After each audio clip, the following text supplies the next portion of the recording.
ఇది ఇంచారా home stay అంటే నిజంగా హోమ్ స్టే లాగే ఉంది. ఇదేమో కాఫీ ప్లాంటేషన్. యాక్చువల్లీ మేము మార్నింగ్ వాకింగ్ గురించి అని చెప్పి కాఫీ ప్లాంటేషన్స్లో తిరుగుతున్నాము. ఈ వాకింగ్ ఏంటంటే చాలా దూరం ఉంటుంది, మన ఇష్టం.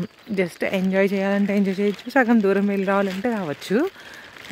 ఇదైతే కన్స్ట్రక్షన్ ఇంకా కొంచెం చేస్తున్నారు, బట్ బాగుంది. వెల్కమింగ్ అది బాగుంది. ఆయన తెలుగు మాట్లాడుతున్నారు, హిందీ కొంచెం మాట్లాడతారు, ఇంగ్లీష్ అండ్ కన్నడం ఇక్కడ మామూలు లాంగ్వేజే వాళ్ళది.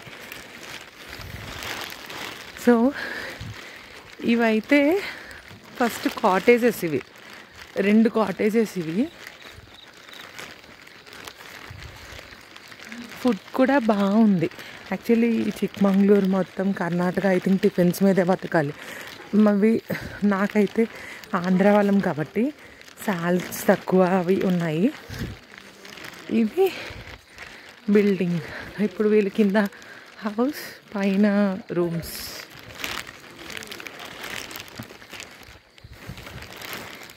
This is sitting area.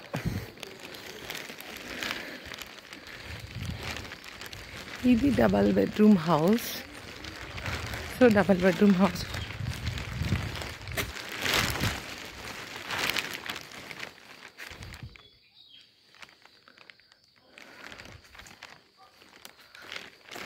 మేము కార్ అయితే ఎక్కడో పార్క్ చేసుకుని ఇక్కడికి వచ్చాం. ఇక్కడికి రావడం అంటే వాళ్ళే జీప్లో తీసుకొచ్చారు, బికాజ్ మన వెహికల్స్ ఏమీ రావు. This is something like ghat road, pure ghat road, and looks very nice.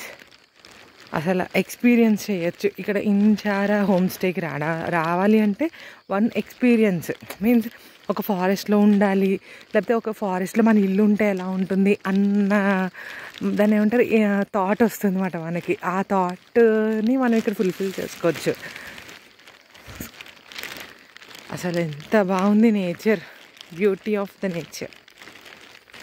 అవునా కదా, beauty of the nature maybe.